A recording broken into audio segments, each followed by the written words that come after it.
Hello everyone, welcome to the Yoga Conversation. So ngasi ki telaba yoga session asidi adongi khong da layamba khong pak ta dagi ankle da layamba dagi khongi khuning da layamba anaba sing adu khara ta or su lokthok se kohon se ko so duna toroksi khong ani mak to sang na ting thok pi ro duga khwang yang len ting na phamse sor sang na hojin bi ba hon tok pi ba dum san se ko aduga adongi khongdon se ting thok pi groba and then amukamu khongdon se hakchang rom da mu pusan bi roba sumai taw dana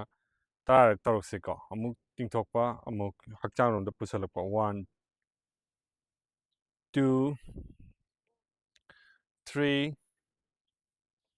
4 khwang yang len tingan ba ko bi ganu 5 6 7 8 9 10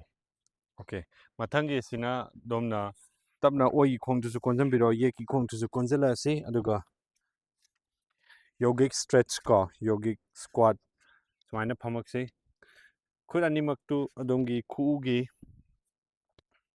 khu da thambirakpa adongi khuning animak to ko khu da thamak se and then slowly tapna lengwa sana biro khud tu mat ta thamse aduga oi gi khuning thangkat pirakpa amuk yet ki khuning mu thangkat pirakpa sana se ko yet ki khuning thangkat pirakpa oi khuning thangkat pirakpa sumaina ngaktang sana bi ba ko adongi groins ta su hena nungai fawani kamya da su hena nungai fawani ko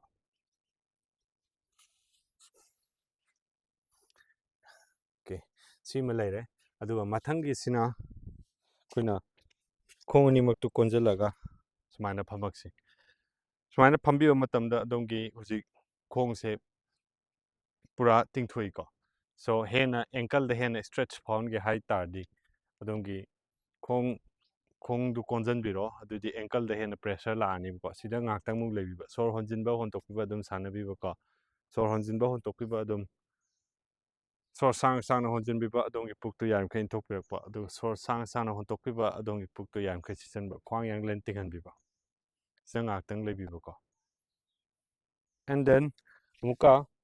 khut tu meta thamak se khutsa sing du yarim khai phaktok na han bi ko sor honjin bi da yet ki khong do khurani ka ta pusala se ye ki khong se khurani ka ta pusan biraga sor honjilaga hon tok pirak pada yet ki khong do ting thok pi ro ba ko aruga mathak te khachi khwang do sumani kon bi ba natta khwang do tinghan bi ba ko sida ngak tang le bi ba sor honjin bi ba hon tok pi pa dum sana bi ba inhale exhale breathe in and out tapna mukamuk ye ki khong do mu konjam biro amutang ga tawsi sor honjilaga hon tok pi da tapna ye ki khong do mu ting thok pi ro ba ngak tang le bio sor honjin bi ba hon tok pi ba dum sana bi ba inhale exhale back to the center ko ye ki khong do mu ye ki khu do me tang purakse hoji oi gi khong do mu khurani ka ta pusan biro ko sida ngak tang le bio sor honjin bi ba hon tok pi ba dum sana se inhale exhale sor honjila hon tok pi da tapna oi gi khong do mu ting thok pi ro mathak te khachi khwang yang len tingan bi ko adongi oi gi kamlak te amna nungal fawini ko yamna stretch feel tawgani sina adongi hamstrings so hang to hon ba ma teng pang doi ko sor honjila hon tok pi da tapna muka oi gi khong do mu konjalak se ko and then amuka so sor honjila ga hon tok pi da slowly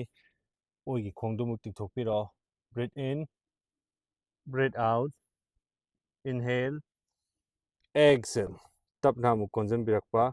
amuk ting thok pi rakpa ko and then hoji konjan biro oi gi khong du su amuk oi gi khu du su me ta tham biro ko so du ko marak thana kai gumba domna nukti gi class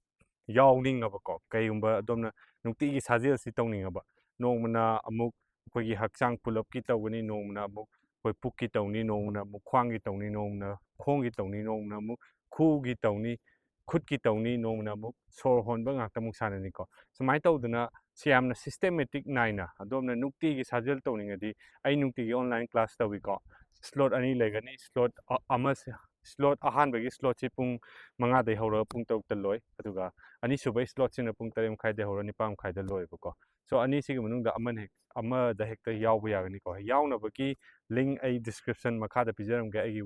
WhatsApp ki registration link ko so aduda paw phawjanbiro aduga adum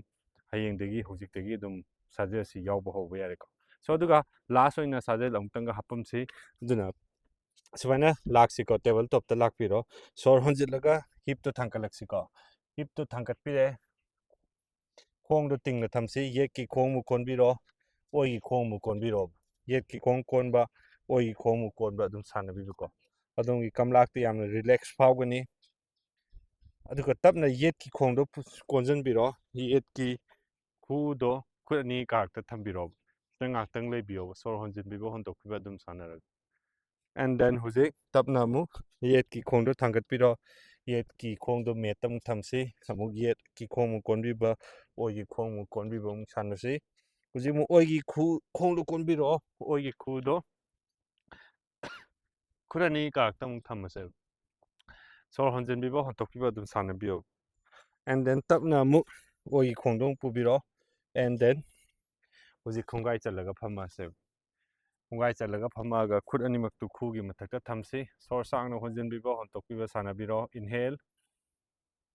exhale sor sangna honjanbiyo matamda adongi puktu yarimka inthokpiro sor sangna hontokpiyo matamda adongi puktu yarimka sisanbiro tapna mit pangthokpiro hujik mit pangthokpiraga kaigumba adongi hujiki khonggi tawgiba sajel myamduda adongi khongda yamna nungaiba poba ko hakchangda yamna kanaba piragadi video si like soidana tormse aduga aigi nuktigi sumain tawdana sajel se aigi page si nuktigi thagaleba so anowa thagalakpa matamda adongi phone da notification soidana laknaba subscribe tawsansi aduga adongna kaigumba khwang naba khu naba and then ankle naba anything anawa leiba mamsi do comment da ibiramu ai adongi damakta video soidana semjarake so aduna mathangi session da unars